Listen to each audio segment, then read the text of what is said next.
रहीम, अस्सलाम वालेकुम नाज़रीन, मैं साइमा कबल और आप देख रहे हैं चीखुटा कराची। एक मरतबा फिर जो शादी हॉल्स हैं यानी कि जो मैरिज हॉल्स हैं उसके ऊपर फिर से टैक्स लग गया और बड़ा भारी भरकम लगा है। अब आप अगर इस एस्पेक्ट में अगर देखते हैं कि सिर्फ शादी हॉल वाले जितने भी हैं सिर्फ वो मुतासिर हुए हैं, बिल्कुल नहीं, ऐसी बात नहीं है। वो तो जो मुतासिर हुए सो हुए, लेकिन जाहिर है कि जिस तरीके से ज़िंदगी चलती है वैसी ज़िंदगी खुशी और गमी साथ में चलते हैं। खुशी मतलब शादी ब्याह, इसमें जाहिर है कि आपको अगर आपको कराची में रहना है तो आपको अपने घर की किसी भी शादी में किसी भी तरीके से आप शादी हॉल को बुक करवाए बगैर तो आप कर नहीं सकते। फ्लैट सिस्टम है तो जाहिर है कि यहाँ पर शादी अगर करनी है तो आपको ज़्यादातर जो कि फ्लैट सिस्टम पे मुश्तमिल है कराची, तो जाहिर है कि ये तो हर सूरत में तय है कि आपको अपनी शादी जो है वो कोई शादी हॉल बुक करवाए बगैर आप नहीं कर सकते। ऐसे में अगर टैक्स अगर इसी तरीके से भारी भरकम टैक्स लगा तो होगा क्या कि जो आपकी शादियां लाइन से लगी है ना, जिन जिन की शादी की डेट है ये इस ईद के बाद अगले महीने रमज़ान शुरू, लगभग एक महीने के बाद फौरी तौर पे जो है वो समझ लें कि यहाँ पर शादियों का सीज़न शुरू हो जाएगा। धड़ाधड़ शादियाँ होंगी, धड़ाधड़ हॉल की बुकिंग होगी। अब ऐसा हो नहीं सकता कि इतना भारी भरकम टैक्स लगे और शादी हॉल मालिकान जो हैं वो सिर्फ खुद इसका बोझ बर्दाश्त करें। जाहिर है कि इसका हल ये होगा कि जो शादी हॉल के किराए हैं जो कि खुद लाख से 1.5 लाख में, तो आप देखें ना कि बहुत ही कोई कम अगर किसी किस्म का लेवल का अगर या फिर बहुत ही कम कैटेगरी का या बहुत ही कोई किसी ऐसी जगह पे अगर कोई शादी हॉल हुआ उसका ही तकरीबन लाख से उसके अंदर अंदर कोई उसका जो है वो रेंट होगा। वरना जितने भी शादी हॉल है, अगर आपकी माली पोजीशन ऐसी है कि आप 5 लाख से तकरीबन शुरू होने वाला जो शादी हॉल है वो बुक करवाते हैं तो जाहिर है आपको इतना फ़र्क नहीं पड़ता। लेकिन जो मीडियोकर है अगर वो किसी शादी हॉल को बुक करवाता है तो जाहिर है कि उसको वो टैक्स उसको भी पे करना होगा, उसके किरायों में इजाफे यानी कि जो उसका उस दौरानिए का जो किराया होगा उसमें इजाफा कर दिया जाएगा। तो ये कहीं ना कहीं जाकर शादी हॉल मालिकान से लेकर आवाम तक सब मुतासिर हो रहे हैं। आगे शादी का सीज़न है, लोग परेशान हैं। अगर टैक्स इस तरीके से लगा तो फिर जो शादी हॉल मालिकान है वो तो जो परेशान है जो हैं, आवाम क्या कहती है सबसे पहले तो जाके हम आवाम से बात करेंगे। अस्सलाम वालेकुम। वालेकुम अस्सलाम। सर ये बताइएगा कि जाहिर है कि ज़िंदगी है, गमी खुशी साथ साथ में, ऐसे में शादियों का सीज़न अब आने वाला है, साथ में हुकूमत ने जो है वो शादी हॉल पे जो टैक्स लगाई है उसमें जाहिर है कि अगर इजाफा जिस तरीके से किया गया है तो वो जाहिर है कि वो खुद तो नहीं बर्दाश्त करेंगे। जो भी इसमें बुकिंग करवाएगा उसको ये देना पड़ेगा, यानी कि उसके जो किराए की मद में इजाफा हो जाएगा। अब ये कितना मुश्किल होगा आपके लिए इस महंगाई के दौर में? गरीब आवाम के लिए तो बहुत मुश्किल है। और दूसरा ये है कि अपना ये रोड सारे टूटे में हैं, टैक्स ये लोग हर चीज़ में टैक्स लगाया हुआ है, गरीब आवाम कहाँ जाएगा? गरीब आवाम तो कुछ नहीं कर सकता। ठीक है, मतलब यानी ये सिर्फ शादी मालिकान के नहीं रही बल्कि आपके लिए भी तशवीशनाक एक बात है। बहुत बहुत मतलब ये है कि गरीब के लिए तो बहुत ज़्यादा वो है कि मतलब वो पूरा नहीं कर सकता, उसके लिए तो बहुत बड़ी अमाउंट है ये। और कराची का स्ट्रक्चर अब इस किस्म का है कि एक सड़क बंद करने का मतलब ये होता है अगर आप टेंट लगा के बंद करें तो वो जाहिर है कि वैसे भी खिलाफ कानून है। फ्लैट सिस्टम है ज़्यादा के ज़्यादा, तो जाहिर है कि हर हालत में शादी के लिए आपको हॉल तो बुक करवाना ही करवाना है। तो आपके लिए लगता है कि कराची वालों के लिए ज़रा ज़्यादा मुश्किल हो जाएगा? मैं तो शादी हॉल के हक में ही नहीं हूँ बिल्कुल भी। तो फिर किस चीज़ के हक में है? शादी हॉल अगर नहीं, अगर बंदा घर के अंदर ही खामोशी से कर ले हुए सादगी से, आप 100-200 लोगों को घर में बिठा लेंगे? जी जी बिल्कुल, हम है ना रोड के ऊपर टेंट लगा लेंगे इससे अच्छा तो। लेकिन उसके लिए मना किया जाता है ना कि सड़क बंद होगी तो जाहिर है कि ट्रैफिक का निज़ाम जो है वो मुअत्तल हो जाएगा, लोगों को आने जाने में प्रॉब्लम होगी, तो वो आ जाएंगे फौरी तौर पे आपका टेंट उतरवाने के लिए। तो इसके अलावा और कोई हल ही नहीं है। एक इंसान जब पैसे नहीं भर सकता तो वो कहाँ जाएगा गरीब आवाम? यहाँ पर इस वक्त जिस इलाके में मैं हूँ वो एक मीडियोकर जो है वो तबका है। ये है वो लोग जो सही तरीके से आने वाले कुछ दिनों के बाद यानी कि तकरीबन लगभग 1 महीने के बाद मुतासिर होने के लिए जा रहे हैं। अस्सलाम वालेकुम सर। वालेकुम अस्सलाम। ये बताइएगा सर कि हुकूमत की तरफ से जो है वो शादी हॉल जो है उनके ऊपर टैक्स आयद कर दिया गया है भारी भरकम। अब वो टैक्स आयद जो किया गया है ना, तो जो शादी मालिकान है जाहिर है कि अगर वो आपको ऐसा तो हो नहीं सकता कि वो खुद ये सारा का सारा बोझ बर्दाश्त करेंगे, वो डिवाइड होगा आवाम में भी। जो जिनके हॉल बुक होंगे जाहिर है कि उनके किराए में इजाफा हो जाएगा। ये किराए में इजाफा जो होगा आने वाला जो पूरा महीना होगा ईद के बाद से वो होगा शादियों का। तो आपको लगता है मीडियोकर के लिए आसान होगा ये? हुकूमत ने छोड़ा किस चीज़ को है? अब रह गई है एक हवा, उस पर भी लगाते हैं, वो भी बंद कर दें। सर आइडिया मत दें उनको, वो लगा भी देंगे। हाँ नहीं नहीं, मैं कह रहा हूँ लगाएं। हाँ। लगाएं, वो हवा पे भी लगाते हैं, वो भी बंद कर दें। सांस भी क्यों लें हम? क्यों? सही है ना? गवर्नमेंट सब हर चीज़ पे लागत दिया क्या, कुछ देने की भी तो बात करें। ये सड़कें दी हैं, ये ड्रेनेज सिस्टम दिया है, ये लाइट दी है, हर चीज़ का बेड़ा गर्क करके रख दिया है। एक अच्छी खबर ये आई है कि कराची समेत लाहौर, इस्लामाबाद और इसमें जो बिजली के बिल हैं उसमें अगले महीने से कमी हो जाएगी। ये भी ढकोसला है, चीटिंग है। काफ़ी अरसे से ये कह रहे हैं ये बात कि हमने 70 रुपये से 26 रुपये कम कर दिया और कुछ भी नहीं किया, एक पैसा नहीं किया। यानी बिल वैसे का वैसे आ रहा है, वैसे का वैसे, बल्कि और बढ़ गया, और बढ़ गया। सर क्या कहेंगे, शादी हॉल के ऊपर टैक्स लग गया है मजीद। अब वो जो जिन्होंने शादियों के लिए डेटें अपनी जो है वो दी हुई है, डेट दी हुई है ईद के बाद की, वो परेशान है इस वजह से क्योंकि शादी हॉल जो है वो अगर टैक्स लगेगा तो जाहिर है कि वो किरायों में भी इजाफा होगा। जी जी बिल्कुल, ये तो जुल्म हुआ है, बहुत बड़ा जुल्म हुआ है। इसके ऊपर तो बहुत बड़ा एहतजाज होना चाहिए। ये तो कसाई बन के बैठे हुए हैं, कसाई। अब अगर किसी ने अपनी बेटी की शादी करनी है, बेटे की शादी करनी है, तो आपके लगता है कि एक आम मीडियोकर के लिए अब आसान होगा? बहुत मुश्किल है, इतनी मुश्किलात पैदा हो गई हैं कि इंसान बहुत तकलीफ में आ गया है। अच्छा मुझे बताइए कि आप कहाँ पे रहते हैं? मैं गुजर नाला सऊदीन। और ये बताइएगा कि आपका घर है या आपका फ्लैट है? मेरा घर है। आपका घर है। क्या आपके घर में इतनी जगह है कि अगर आपके घर में शादी होती है तो आप अपने घर के अंदर मेहमानों को ठहरा सकें? नहीं नहीं नहीं। तो फिर शादी के लिए जो लोग आएंगे उसके लिए आपको शादी हॉल ही बुक करवाना पड़ेगा? नहीं, रोडों पे भी लगते हैं। हाँ, रोड पे लगाएंगे तो पुलिस आ जाएगी फौरी तौर पे हटाने के लिए। वसूल करेगी, वो तो टैक्स वसूल करेगी। वो भी टैक्स, उधर भी टैक्स, इधर भी टैक्स। जी जी, ये तो जुल्म हो रहा है, बहुत बड़ा जुल्म हो रहा है। अस्सलाम वालेकुम सर। वालेकुम। सर शादी हॉल पे लग गया है बड़ा ज़बरदस्त किस्म का टैक्स। अब आगे वाला महीना जो है अगला महीना जाहिर है कि रमज़ान का है, ईद के फ़ौरन बाद शादियों का सीज़न जो बुकिंग करवाई हुई है लोग सर पकड़ के बैठे हुए हैं कि भाई कैसे करवाएंगे, क्योंकि जो टैक्स लगाए गए हैं शादी हॉल पे वो आवाम से ही वसूल किए जाएंगे, उसमें किराए का इजाफा करके मुश्किल हो जाएगा। मैं तो कहता हूँ ये टैक्स पर सारे ख़त्म करें। गरीब आवाम मर रही है, क्या दिया आवाम को? सारे आवाम परेशान है, रोड नालियाँ सब गटर बंद है, टैक्स पे टैक्स लगाए जा रहे हैं। आवाम को कुछ रिलीफ भी दे, रिलीफ तो है नहीं, सिर्फ टैक्स के अलावा कोई चीज़ नहीं है। तो आवाम परेशान है, तंग है, खुदकुशियाँ कर रही है, मर रहे हैं लोग गरीब, क्या करें? सर आपको लगता है कि इस साल तकरीबन हम ले लेते हैं 2025 का ये पहला महीना है और अगर हम तकरीबन 3 महीने पीछे चले जाते हैं 2024 के, मजमूई तौर पे इन 4 महीनों के अंदर आपको बिल्कुल भी कोई डेवलपमेंट महसूस नहीं हुई है? कोई महंगाई में या किसी भी चीज़ में कोई टैक्स कम किया गया है, या फिर अभी सुना जा रहा है कि भाई एक खुशखबरी सुनाई गई है पाकिस्तानी आवाम को, कराची की आवाम समेत, कि बिलों में कमी कर दी जाएगी बिजली के? नहीं, ये सिर्फ बातें हैं, कोई ऐसे रिलीफ नज़र नहीं आ रहा। बल्कि मज़ीद जो है मुल्क के हालात ख़राब हो रहे, कोई काम धंधा नहीं है, लोग परेशान हाल है। सर आपके कोई ख़ानदान में शादी अभी कोई करीब करीब में है? मैं तो शादियों के खिलाफ, मैं तो घर में होनी चाहिए शादियाँ।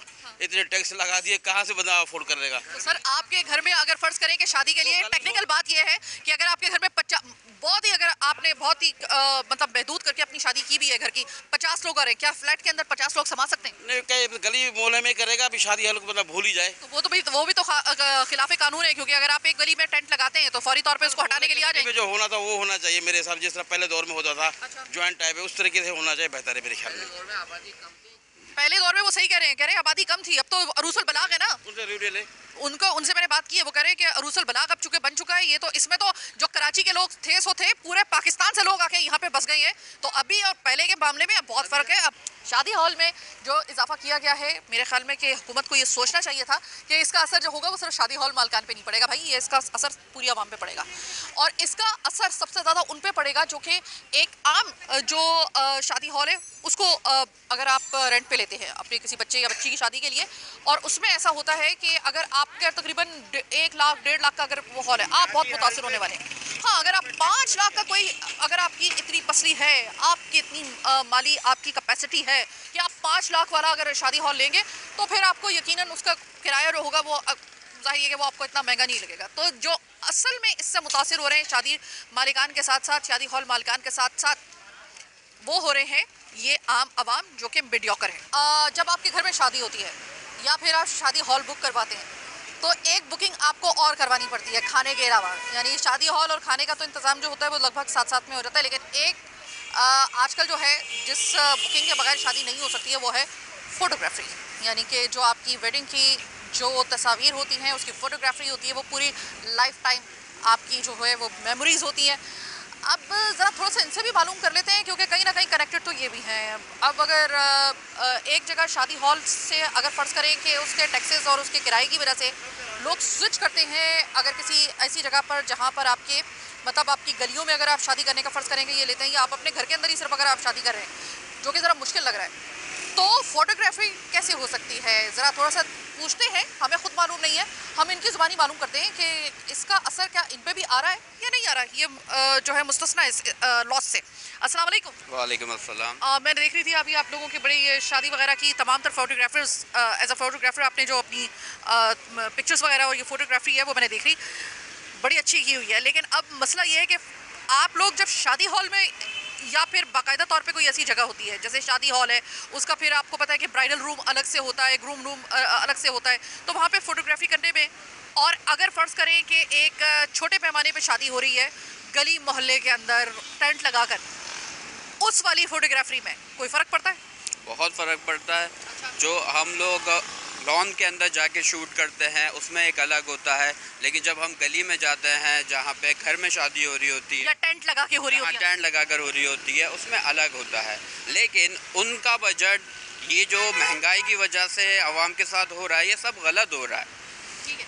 अच्छा मुझे ये बताइएगा कि शादी हॉल पे टैक्स लगा तो हम लोग इसी ऊपर बात कर रहे हैं, हमने कभी ये नहीं सोचा कि ऐसा होता है कि आप लोगों को भी कोई इस तरह के किसी नेट पे लाया जाता है, या फिर आप लोगों को भी इस होने वाले इजाफे की कीमत आप लोगों को भी अदा करनी पड़ती हो, या लोग जो हैं वो ये कह रहे हो कि भाई आपका जितना अमाउंट बन रहा है, लोग कतरा रहे हो आपको वो अमाउंट देने से कि भाई पहले शादी हॉल वाले हमसे जो है वो इतने ज़्यादा पैसे ले रहे हैं टैक्स की मद में, अब जो है वो हम आपको भी दें तो इसमें तो आपको रिलैक्सेशन देनी होगी, तो कहीं ना कहीं थोड़ा बहुत आप भी मुतासिर हो रहे हैं? बिल्कुल हो रहे हैं। हम लोग के पास आके लोग कंप्लेन कर रहे होते हैं कि हमारा एक बजट है, हम उस बजट को कैसे कंट्रोल में लेकर आए, तब कि हर एक चीज़, अब ये हॉलों के अंदर जो टैक्स लगे हुए हैं, इसके अलावा और भी कई मज़ीद टैक्स लग गए, हमारे बिजली के बिलों पे लग गए टैक्स, हमारे कार्ड्स पे लग गए, हमारे ईच एंड एवरीथिंग, जितनी भी चीज़ें हैं जो कि सहूलत देनी चाहिए उसमें हमें परेशान क्यों कर रही है ये हुकूमत, ठीक है। हर एक चीज़ में। अब आप मुझे ये बताइएगा, आप कब से ये काम कर रहे हैं, पहले ही बताइए। मुझे ये काम करते हुए 4 से 5 साल हो गए। 4 से 5 साल। लेकिन ये जो साल है इसमें हमने कभी भी इन 4 से 5 सालों में ऐसा नहीं देखा जो इस साल हो रहा है ठीक है। हम लोगों के साथ, हम अच्छा पाकिस्तानियों आप के मुझे साथ। ज़रा गौर से बताइएगा कि आपने 4 से 5 साल पहले ये काम शुरू किया,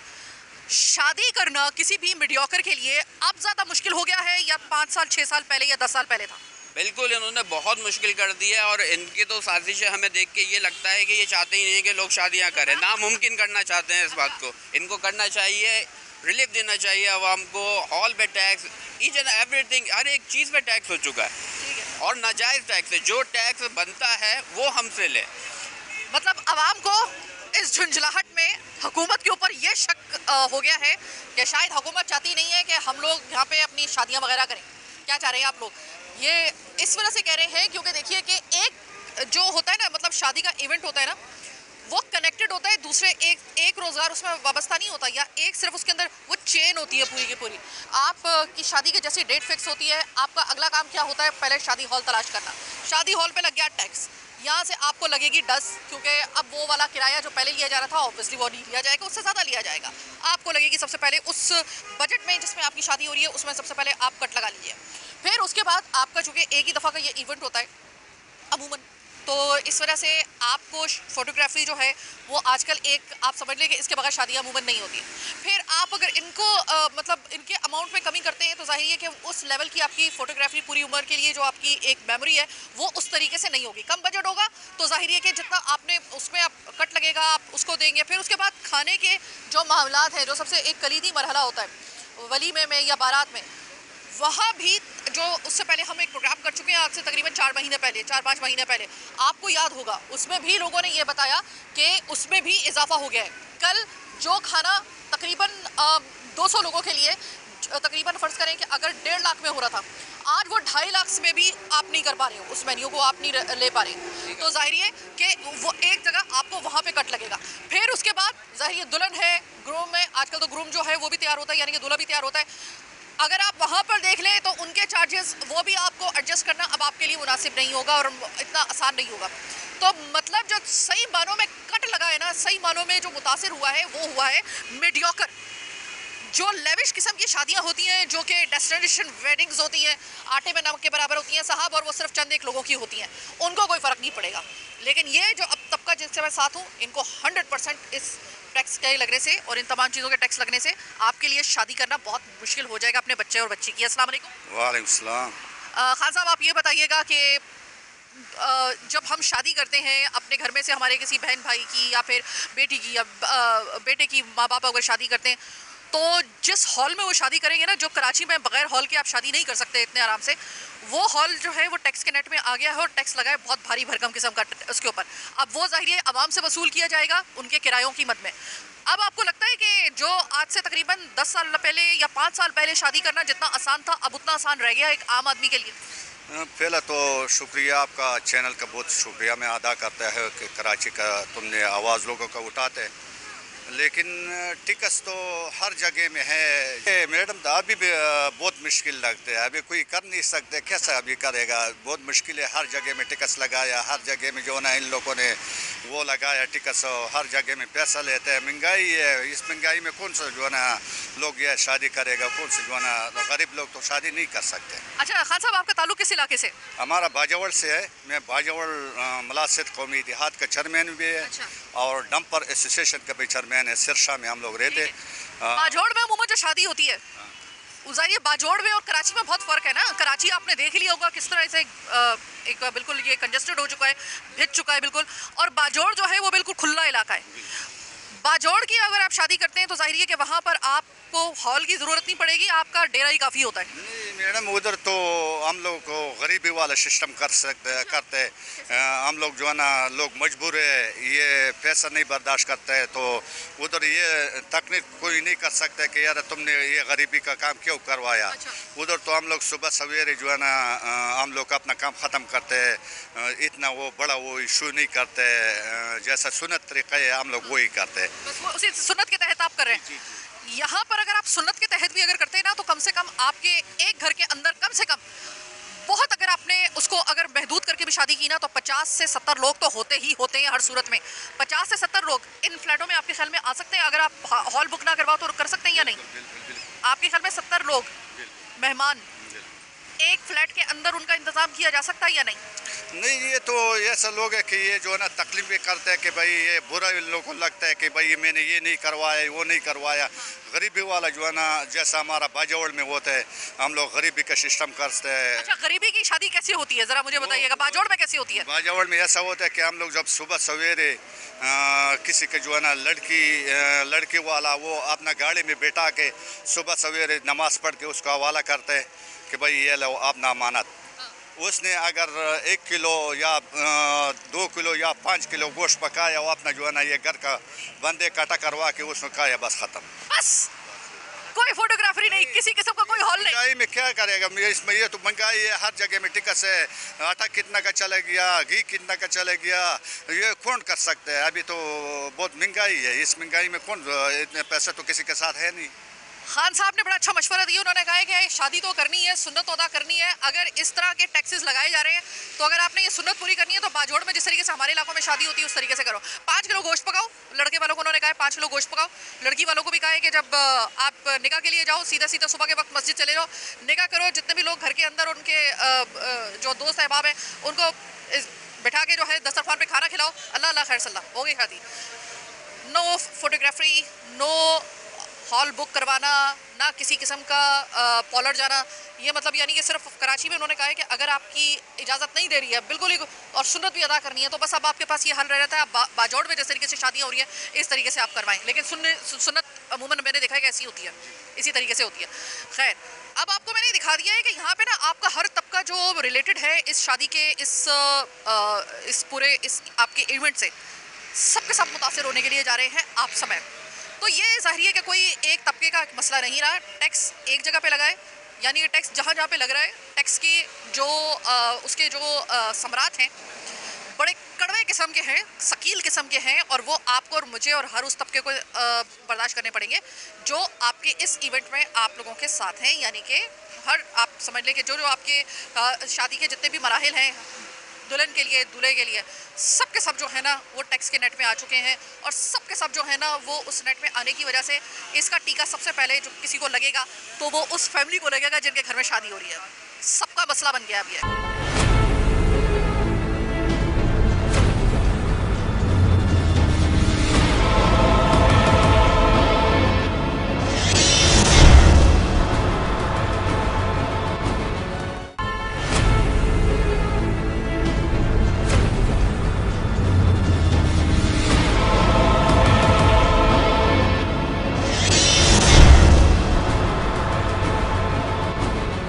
आवाम से और दीगर जो इस शादी के इवेंट में जो स्टेक होल्डर्स होते हैं उनसे हमने बात कर ली, लेकिन अब जो कलीदी जो आवाज़ है और जो कलीदी मौक़िफ़ है वो मुकम्मल नहीं हो सकता उस वक्त तक प्रोग्राम जब तक कि हम शादी हॉल एसोसिएशन के जो रूह रवा हैं और जो सदर हैं उनसे हम बात ना कर लें, शादी हॉल मैनेजर से हम बात ना करें, तो प्रोग्राम का अगला ये हिस्सा जो अब इस वक्त आप देख रहे हैं ये बहुत ज़्यादा इंपॉर्टेंट है। एक दफ़ा फिर से मेरे साथ मौजूद हैं प्रेसिडेंट मैरिज हॉल कराची, इस वक्त रईस साहब दूसरी मरतबा मेरे प्रोग्राम में शिरकत कर रहे हैं। इससे पहले भी कोई तकरीबन 6 महीने पहले मैंने प्रोग्राम किया था तो इनसे मेरी बात हुई थी वो दूसरे मुद्दे पे। आज दूसरा मुद्दा है तो राना रईस अहमद साहब आपसे मेरी दूसरी मुलाकात। फिर एक दफ़ा हम शादी हॉल के हवाले से बात कर रहे हैं जो कि आवाम का एक बहुत ज़्यादा उस वक्त उसकी ज़रूरत होती है जिस वक्त आपके घर में कोई शादी होती है कराची में बिलखुसूस। राना साहब आप मुझे ये बताइएगा कि इस वक्त जो टैक्स लगा है शादी हॉल के ऊपर, क्या आपका जो खाता है वो इसको बर्दाश्त कर पा रहा है इसका बोझ, या फिर निकल गया ये खाते से बाहर? अस्सलाम वालेकुम। सबसे पहले आपका बहुत बहुत शुक्रिया कि आपने अपने प्रोग्राम में हमें लिया और एक हमारी इंडस्ट्री से रिलेटेड एक अहम इशू है जो आजकल हमें भी फेस करना पड़ रहा है। अपने क्लाइंट्स के साथ जो प्रोग्राम बुक कराए हुए होते हैं उन पेरेंट्स को भी फेस करना पड़ता है। देखिए बेसिकली विद होल्डिंग टैक्स है क्या, ये 236CB1 है ये टैक्स। ये बेसिकली ये टैक्स जो लगा है ये जो पार्टी बुक कराता है उसके ऊपर लगा है, ये मैरिज हॉल के ओनर के ऊपर नहीं लगा है। ये विद होल्डिंग टैक्स है और ये कोई नया टैक्स नहीं है। ये टैक्स फर्स्ट टाइम जब इंट्रोड्यूस हुआ है आई थिंक 2012-13 के अंदर इंट्रोड्यूस हुआ था और ये कोविड के दौरान 2021 और 22 के अंदर ये गवर्नमेंट ने रिवोक किया था और ये दोबारा इम्प्लीमेंट हुआ है 2023 मार्च के अंदर और ये हम टैक्स वसूल नहीं कर पा रहे थे। ये सिलसिला ऐसा हुआ तकरीबन कोई 1-1.5 माह पहले FBR की तरफ से थोड़ी सख्ती हुई, हमारे मैरिज हॉल्स के ऊपर नोटिस सर्व हुए और वहाँ पे थोड़ी सी जो आपको पता है कि FBR के सरप्राइज विजिट्स वगैरह भी होते हैं, सही भी एक्टिविटीज़ जब हुई तो फिर एसोसिएशन इन्वॉल्व हुई।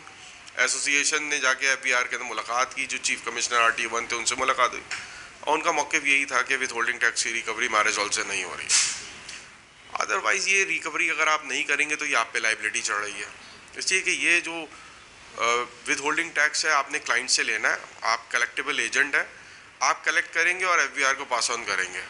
अगर कोई ये फाइलर होगा वो इसको एंजॉय करेगा, रिफ़ंड लेगा कैश या फिर एडजस्ट भी करा सकता है।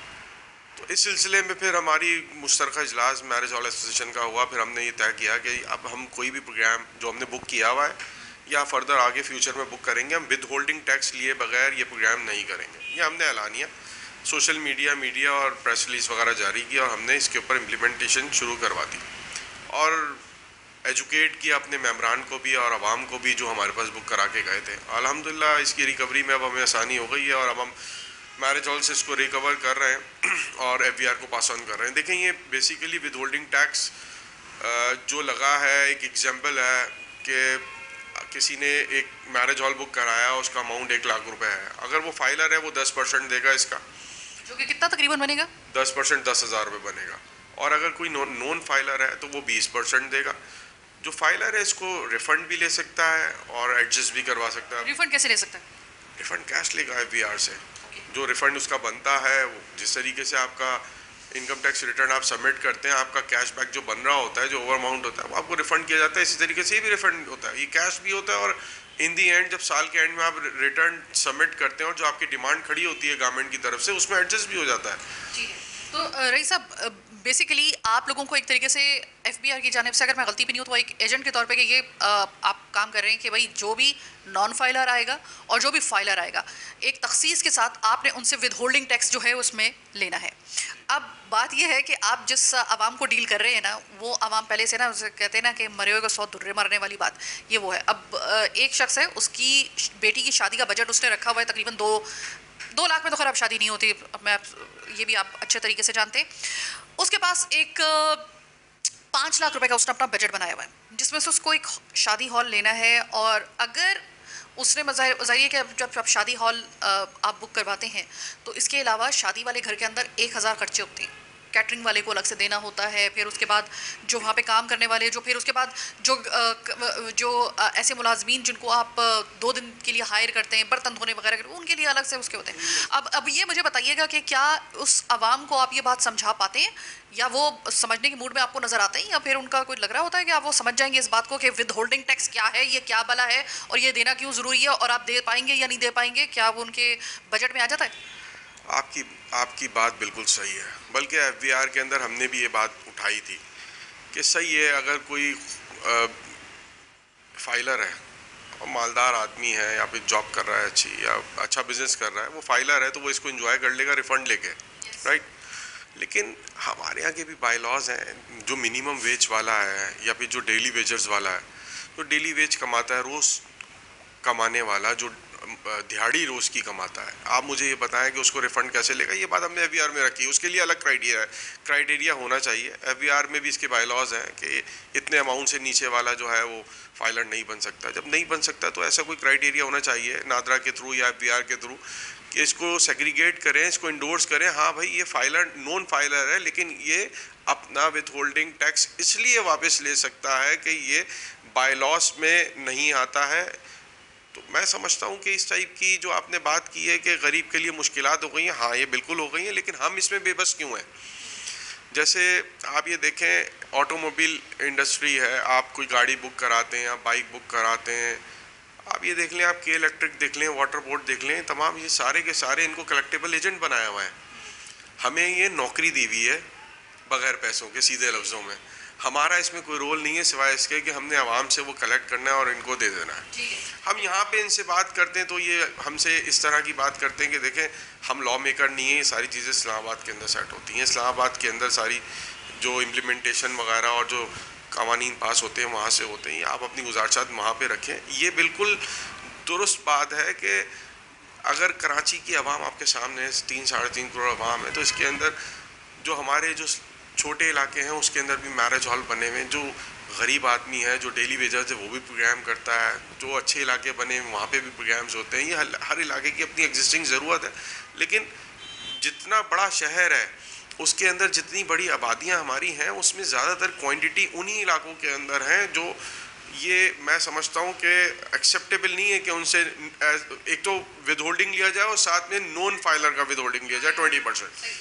लेकिन हम बाहलते मजबूरी हमने ये फैसला किया है कि अगर हम ये कलेक्ट नहीं करते तो आप ये समझें कि हम ये लाइबिलिटी हमारे ऊपर आके खड़ी हो जाती, इसलिए कि इन्होंने हमें कोई चॉइस नहीं दी थी कि आपने जमा करना है या नहीं करना है। इन्होंने हमें ऑर्डर किया और लेटर लिखा है कि आपने इसको कलेक्ट करके देना है।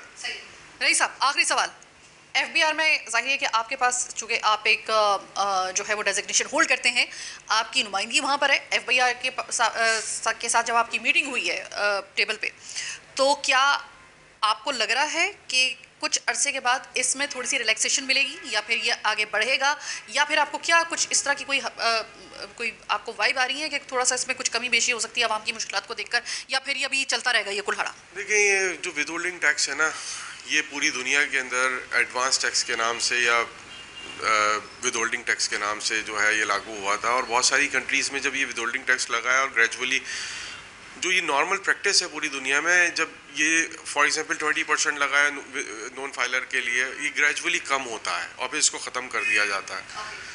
लेकिन हमारे यहाँ का जो सिलसिला जो हम अब तक समझे हैं एफबीआर के अंदर, यहाँ पे सिस्टम पूरी दुनिया से थोड़ा सा डिफरेंट है। ये कम करने की जगह ये बढ़ा देते हैं। वही तो मैं कह रही हूँ कि अब मैं इसको मजाक में मत लीजिएगा, ये मैं सीरियस नोट पे आपको कह रही हूँ।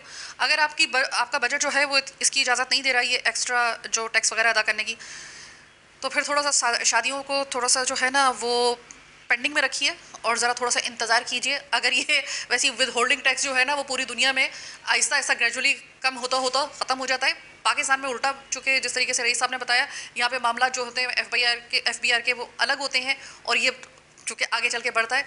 तो अगर ये सही तरीके से, अगर विद होल्डिंग टैक्स का जो एक जो मतलब होता है कि वो ग्रेजुअली कम होता होता ख़त्म किया जाता है, एक टाइम बिंग उसको जो है वो इम्पोज किया जाता है, अगर इसके ऊपर अगर आप भरोसा कर लें और इसको अगर अप्लाई इस तरीक़ेकार को किया जाता है, तो थोड़े अरसे के लिए अगर आपका बजट कमज़ोर है तो ज़रा थोड़ा सा इंतज़ार कर लीजिए, शादियों को ज़रा पेंडिंग कर लीजिए, हो सकता है कि आगे चल के कम हो, लेकिन इसके आसार ज़रा कमी नज़र आ रहे हैं। तो आपके लिए बस मैं इतनी बात कहूँगी कि अब प्रोग्राम के अगले हिस्से में जब हम बात करेंगे ना, तो कुछ मज़ीद आपके अपने सवाल आम आवाम के, जिनके अभी ठीक 1 महीने के बाद, जिनके ईद के बाद जो है वो शादियों का सिलसिला शुरू होगा, वो सवाल हम लोग पूछने के लिए जा रहे हैं जो शादी हॉल के जो मैनेजर हैं उनसे। वो सही तरीके से इसका जवाब देंगे। मेरे साथ रहिएगा।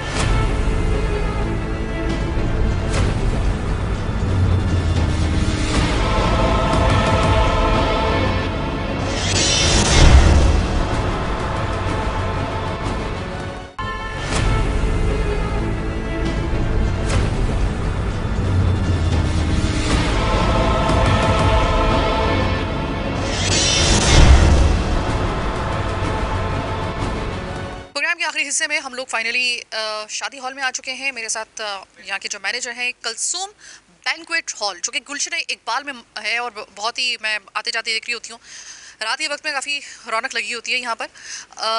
लेकिन वो रौनक और इस टैक्स का, इसके बाद के जो हालात बनेंगे, क्या ये रौनक बरकरार रहेगी या नहीं रहेगी? अल्लाह करे कि रहे, हमारी तो दुआ है। लेकिन हुकूमत का ये मूड लग रहा है या नहीं लग रहा है? मेरे साथ इस वक्त मौजूद हैं इस कलसूम बैंक्वेट हॉल के इस वक्त जो रूह रवा है, मैनेजर हैं, वो हमारे साथ मौजूद हैं। कैसे हैं? जी अल्हम्दुलिल्लाह का शुक्र है। ठीक है, तो भाई मुझे बताइएगा सही कि इस वक्त हुकूमत की तरफ से एक कुल्हाड़ा चला दिया गया है, एक मरतबा फिर से टैक्स की सूरत में। मैं ये पहला प्रोग्राम नहीं कर रही हूँ। शादी हॉल के ये जो टैक्सेस हैं, ये जो इसमें इजाफा या इसमें कम बेशी जो होती रहती है, अमूमन जो बेशी है वो ज़्यादा होती है। इसके हवाले से मैं कोई तीसरा चौथा प्रोग्राम कर रही हूँ इन 2 सालों के दरमियान में। आप मुझे ये बताइएगा कि इस टैक्स का असर क्या सिर्फ आप लोग बर्दाश्त करेंगे, या इसकी कीमत जो होगी इस टैक्स की, वो आम आवाम को जो कि यहाँ पे बुकिंग करवाएगी उनको भी बर्दाश्त करनी पड़ेगी? बेसिकली ये जो विद होल्डिंग टैक्स है जो गवर्नमेंट ने लागू किया है शादी हाल पे, वो जो शादी हाल में जो शादी की तकरीबात बुक कराने वाले पर्सन हैं उनके ऊपर लागू है। अब आप अपने बच्चों की तकरीबात बुक कराएंगे तो आपको 10% withholding tax as a filer, और non filer 20% withholding tax, ये FBR ने लागू कर दिया है। अगर मैं इसको आसान लफ्ज़ों में फ़र्ज़ करेंगे, अगर मैं एक मिसाल लेती हूँ, इस हॉल का यानी कि कलसूम बैंक्वेट हॉल का, अगर मैं इसकी बुकिंग करवाती हूँ और इसकी बुकिंग होती है तकरीबन 1.5 लाख पे, मैं आपको एक मिसाल दे देती हूँ। 1.5 लाख में अगर मैं इस वक्त करवा रही हूँ, तो अब से ठीक 1 महीने के बाद जब ये टैक्सेस जो होंगे वो सही तरीके से अपना रंग दिखाना शुरू करेंगे, तो मुझे फिर कितना तकरीबन जो है वो एक्स्ट्रा अमाउंट इस कीमत में फाइलर और नॉन फाइलर की इस गोरंग धंधे के इस जंजाल में हमें कितना इसको पे करना पड़ेगा? देखिए, आपने अगर बुकिंग करवा ली है, जब आपका प्रोग्राम करीब आएगा तो आपने जो अगर एज ए फाइलर हैं आप, तो उस पर 10% 1.5 लाख रुपये, बुकिंग पे 15,000 रुपये आप फाइलर देंगे, और अगर आप नॉन फाइलर हैं तो 30,000 देंगे फिर आप। अगर मैं नॉन फाइलर हूँ तो 30,000, 20% है। ओके, 20% का वो हिसाब लगाएं तकरीबन, ठीक है, 30,000 रुपये तकरीबन देना पड़ेगा, और 1.5 लाख के हिसाब से मैं बता रही हूँ। और अगर मैं फाइलर हूँ तो 15,000, ठीक है। ये 15,000 और 30,000 रुपये मतलब ये हमें एक तरीके से इस मद में अदा करने, ज़ाहिर ये 15,000 रुपये में आपको पता है कि आजकल लोगों की वैसी भी कैपेसिटी नहीं है, आप लोगों को अच्छे तरीके से अंदाज़ा है। तो कभी लोग जो होते हैं वो इस बात पे करते हैं कि भाई हमारा तो बजट सही साहब ये इतना है, हमारा तो किस तरीके से हम बुकिंग करवाएंगे? बिल्कुल, आपने बिल्कुल सही कहा। जब से ये FBR ने टैक्स लागू किया है, पब्लिक जिन लोगों ने बुकिंग कराई हुई है, जिन्होंने अपने बच्चियों की शादियां रखी हैं, वो बहुत परेशान हैं। वो इतने ज़्यादा परेशान है कि ऑलरेडी अगर मैं 1.5 लाख रुपए की बुकिंग करवा रहा हूँ, उसके ऊपर मैं 10,000, 15,000, 20,000 विद होल्डिंग टैक्स पे करूँ, जो कि सरासर ना जाए था। जब मैंने बुकिंग, बहुत से लोगों ने बुकिंग पहले कराई थी, उस वक्त विद होल्डिंग नहीं था। अब जब बच्चों की लोगों की तकरीबात करीब आ गई हैं, तो अब हमें FBR ने एज ए एजेंट बना दिया है कि आपकी शादी हॉल में जो तकरीबात हो रही हैं, आप उनसे कलेक्ट करें और इसको पे करें। अब भाई मुझे आपको ये बात बतानी है कि ज़्यादातर जो लोग होते हैं वो इतने ज़्यादा मतलब इन ये जो होता है ना, ये झमेले, ये गोरख धंधे, आदादोशुमार, FBR, टैक्स, ये उनको नहीं जानते। उनको बस ये पता है कि हमारा ये बजट है और इतने में हमारी बात हुई थी शादी हॉल मालिकान से और मैनेजर से। अब जब आप उनको बताते हैं कि भाई हुकूमत की तरफ से ये आ गया है और आपकी बुकिंग जो हुई है इसमें अब आपको 15,000 रुपये कम से कम अगर आप फाइलर हैं, और अगर 30,000 उस वक्त कि अगर आप नॉन फाइलर हैं। अगर आपको मतलब जब आप अचानक उनको बताते हैं कि अब आपको ये एक्स्ट्रा देने हैं, तो लोगों को बात समझ में आ जाती है, या लोग कहते हैं कि भाई ये तो फिर एक तरीके से आप अपनी ज़ुबान से फिर गए और ये हो गया वो हो गया, वो उस बात समझने से कासिर होते हैं? एक्चुअली मेजोरिटी जो कस्टमर है हमारे, जो क्लाइंट है वो नॉन फाइलर हैं, ठीक है। अब जो लोग अगर लाख रुपए की बुकिंग कराने वाले ज़्यादा लोग हैं, अब 1 लाख रुपए की जो बुकिंग करा रहे हैं उसमें अदर एक्सेस अलग हैं, मतलब कोल्ड ड्रिंक अलग है, फ्लावर अलग है, खाना अलग है। अब हम उनसे जब डिमांड करते हैं कि जी 1 लाख रुपए का आप 10,000 रुपये दौड़ लेंगे, तो वो देने से कासिर है। वो कह रहे होते हैं कि ऑलरेडी हमने इतना महंगा बैंक्वेट कराया हुआ है, ऊपर से फिर हम 10,000 रुपये दें। ये गवर्नमेंट को चाहिए कि हमें इसका जो है वो कुछ इस तरह करें कि हम इस पर ना आएँ, क्योंकि हम ऑलरेडी जो हैं वो बुकिंग करवा रहे हैं, बड़ी मुसीबत से हमने पैसे जमा कर रहे हैं, किस तरह अपने बच्चों की तकरीबात कर रहे हैं। लेकिन गवर्नमेंट का क्या है कि जब आप शादी में तकरीबात करेंगे तो आपने लाजमी विद होल्डिंग टैक्स पे करना है। अब ये तो हो गई वो बात जो हम सिर्फ हॉल की बुकिंग की करवा रहे हैं। अब जाहिर है कि अगर आपने शादी का कोई इवेंट है, वो एक चेन बनी हुई है ना पूरी, के मतलब जैसे सबसे पहले तो काम होता है, जैसे डेट फिक्स की जाती है तो तब से सबसे पहला काम होता है शादी हॉल अपने बजट के मुताबिक उसको देखना और फिर वहाँ तक बात पहुँचाना, ये मामला होता है। फिर उसके बाद जाहिर है कि खाने का मामला अलग होता है। खाने के मामला भी जाहिर आपको पता है कि जो आज से तकरीबन 2 साल पहले या 3 साल पहले तक जो खाना कम से कम 50 लोगों के लिए या 300 लोगों के लिए बनता था, अब जाहिर है कि उसमें बहुत ज़्यादा इजाफा हो चुका है। आप मुझे ये बताइएगा, ये रोज़ाना का आपका काम है, एक शादी एक मीडियोकर की तकरीबन 100-150 लोगों के साथ कुल मिलाकर कितने में पड़ती है यहाँ पे? देखिए, एक आम अगर फंक्शन आप करते हैं जिसमें शादी हॉल शामिल है, खाना शामिल है और अदर जो बैंक्वेट शादी हॉल की जो एसेसरीज हैं, वो तकरीबन मिनिमम भी 4-5 लाख रुपए की पड़ी जाती है। यानी कि इस कलसूम, अगर हम सिर्फ इसकी बात करें या गुलशन के हमारे इस पट्टी के जितने भी इसकी बात करें, तो लगभग अगर आपके जेब में 4 से 5 लाख रुपया है तब आप डेट फिक्स करें, वरना उन तमाम तर लवाजमात के साथ शायद आप शादी अब नहीं कर सकते। हम लोग तो बेसिकली बैंक्वेट हॉल प्रोवाइड करते हैं, ठीक है, और इसकी तमाम फैसिलिटीज़ और सर्विस हमारी रिस्पॉन्सिबिलिटी है। खाना अमूमन और ज़्यादातर मतलब 100% जो पार्टी जो बुकिंग करवाती है वो आउटडोर ही लेती है। जो आउटडोर कैटर्स हैं डिफरेंट किस्म के, वो उन्हीं से खाना, क्योंकि खाना जो है हमारे यहाँ इनसाइड होता नहीं है, पार्टी खाना लाती है आउटसाइड से। हम सिर्फ बैंक्वेट प्रोवाइड करते हैं, उसमें उसकी जो सर्विसिंग होती है, उसकी जो डेकोरेशन है, वो तमाम चीज़ें हम उनको प्रोवाइड करते हैं। खाना पार्टी अपना खुद आउटसोर्स लेके दी है। लेकिन फिर भी एक रफली आइडिया जो है, हम अब एक मीडियोकर की शादी का लगाएं तो कम से कम ये वो है जो जहेज़ या फिर उसके बारे में या बरी के उसके हम हिसाब नहीं लगा रहे, सिर्फ ये जो इवेंट है ना, ये आपको पड़ेंगे तकरीबन इस वक्त दौरे हाजिर में 2025 में कम से कम आने वाले जो 2 महीने हैं, जो शादी के महीने होंगे, यानी कि शादी के इवेंट्स के महीने होंगे, उसमें कम से कम अगर किसी शख्स के पास अगर कम से कम 6 लाख रुपया उसकी जेब में है तो वो शायद शादी कर सकता है। ये एक, और अब फिर दूसरी बात ये कि आप अच्छे तरीके से जानते हैं कराची है, ज़्यादातर फ्लैट सिस्टम है। पहले तो ये होता था ना पंजाब वगैरह में, या फिर पहले जो एक मामला होते थे वो ये होते थे कि अगर ऐसी आपकी तकरीब है तो आप शादी हॉल अगर बुक नहीं करवा सकते तो आप सड़क के ऊपर टेंट लगा लें या फिर अपने घर की छत के ऊपर आप इसका इंतज़ाम करें। अब वो सारी मामला नहीं है, शादी हॉल तो बुक करना ही है।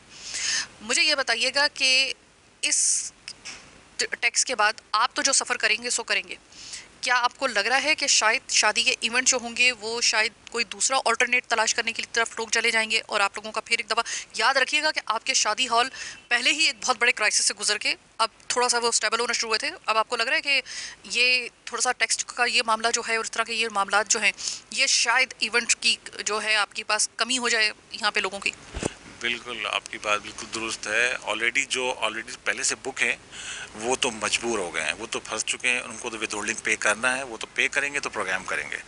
अब जो नए आने वाले हैं उनके साथ ये है कि जो क्लाइंट नए बुकिंग के लिए आ रहे होते हैं, जब उनको हम विद होल्डिंग टैक्स का पहले तस्करा कर देते हैं तो वो थोड़े से डिस्टर्ब होते हैं, तो फिर वो अमूमन कहते हैं कि ठीक है जब भी हम फाइनल नहीं करेंगे हम आपको बाद में बताते हैं, तो वो उठ के चले जाते हैं। बहुत शुक्रिया, अल्लाह करे कि आपका इसी तरीके से ये रौनक भी बरकरार रहे और लोगों की जेब भी इजाज़त दे। लेकिन हुकूमत का ऐसा मूड लग रहा है या नहीं लग रहा, मैं फिर से वही वाली बात कहूँगी कि ये डिपेंड करता है। शादी एक आपकी ज़िंदगी का हिस्सा है, आपको दौरे हाजिर के मुताबिक ज़ाहिर है कि अगर आप चल रहे हैं तो ज़ाहिर है कि अब शादी की वो वाली तकरीबात नहीं होती है जो आज से तकरीबन 30 साल पहले हुआ करती थी। 30 साल पहले सुनने में आता था कि भाई इस तरीके से होता है कि भाई आपके घर का अगर छत है या आपके घर के अंदर या गली के बाहर आप टेंट लगा के कर लिया करते थे। कराची में ऐसा मुमकिन नहीं हो सकता, आपको शादी हॉल बुक करवाना ही पड़ेगा। ज़्यादातर लोगों को ज़ाहिर है कि ये बुक करवाना पड़ेगा। आपका एक शादी का जो इवेंट है ना, वो आप कुछ भी करें, अगर आप उसमें बहुत ही ज़्यादा अपने आप को उसमें करात पसंदी के साथ और बहुत ज़्यादा अपना हाथ रोक के भी अगर करें तो कम से कम आपको 6 लाख रुपए इस वक्त दरकार है ओवरऑल आपकी शादी के लिए। आपके बेटे की शादी हो या बेटी की शादी हो, वो और भी ज़्यादा थोड़ी सी महंगी हो जाती है। ऐसे में आपको लगता है, गवर्नमेंट को लगता है कि सिर्फ एक जगह पे एक टैक्स अगर आप लगाते हैं, FBR की तरफ से एक टैक्स लगता है, चाहे वो शादी हॉल पे लगे या किसी भी चीज़ के ऊपर, उसका असर आएगा। यकीन मानिए सिर्फ उस जगह पे नहीं आएगा, उसका दायरा जो है वो फैल जाएगा। आम आदमी भी उसके नेट में आ जाएगा और उसको भी उसकी कीमत अदा करनी पड़ेगी। फाइलर नॉन फाइलर का मामला हमने बहुत अप्रिशिएट किया था इस मामले को कि भाई फाइलर और नॉन फाइलर की जो आपने एक तखसीस की, उसको क्लियर किया, बहुत अच्छी बात की। लेकिन उसमें जो आप देखिए, ये कोई 5,000 रुपये की मैक्सिमम या फिर 2,000 रुपये की कोई बात नहीं हो रही। ये 15,000 कम से कम और 30,000 रुपये या इससे ज़्यादा आपका जो टैक्स है वो आपको देना पड़ सकता है नॉन फाइलर होने की सूरत में। अनफॉर्चुनेटली यहाँ पे ज़्यादातर जो लोग हैं वो नॉन फाइलर हैं, आपको अच्छे तरीके से पता है। ऐसे में ये शादी करना, आपने घर में आपकी किसी किस्म बेटे की या बेटी की शादी हो रही है, ये कितना मुश्किल बना दिया आपने। फिर हम कहते हैं कि शादी का अमल जो है वो इतना मुश्किल क्यों बना दिया गया है। हमारे यहाँ पे शादी जो है वो अमूमन लोग जो हैं वो शादी के लिए जैसे ही उनकी डेट फिक्स होती है उनकी टेंशन्स बढ़ जाती हैं कि यार अगर वो माली तौर पे ज़रा थोड़े से मुतवसत तबके से ताल्लुक़ रखते हैं या गरीब तबके से ताल्लुक़ रखते हैं, यकीन मानिए कि उनकी रातों की नींदें हराम ऐसी नहीं होती। ये वाले झमेले होते हैं। किस्मत की तो बाद में कि बनती है या नहीं बनती वो तो बात की बात है। आपको तो फ़िलहाल जो है ये अगर आपकी जेब अगर आपको इजाज़त दे भी और आप अपनी पूरी ज़िंदगी की जमा पूंजी लगा के भी करें तो कम से कम आपके पास इस वक्त जो शादी का ख़र्चा बन रहा है वो 6-7 लाख इतना बन रहा है। बहुत बड़ा अमाउंट है, मुश्किल है। खुदा के लिए रिलैक्सेशन दीजिए थोड़ी सी इन मामलात में, और मैं लोगों से भी कहूँगी ज़रा थोड़ा सा सादगी की तरफ आइए ताकि ये एक जो सुन्नत है उसका फ्रीज़ा जो है वो आसान उसका जो मरहला है वो किया जा सके। आप और हम ये सिर्फ दुआ ही कर सकते हैं। फ़िलवक्त आज का प्रोग्राम बड़ा अहम था। फ़ीडबैक मैं खुद देखूंगी, आप अपने फ़ीडबैक से बस आगाह कीजिएगा और कोशिश करेंगे कि ईद के दिनों यानी कि ईद के फ़ौरन बाद हम एक और इसकी कड़ी के तहत एक और प्रोग्राम करें ताकि आपको सही तरीके से इस मामले की संगीनी का अंदाज़ा हो सके। फ़िलवक्त आज के प्रोग्राम से मुझे दीजिए इजाज़त। अल्लाह नेगेबान।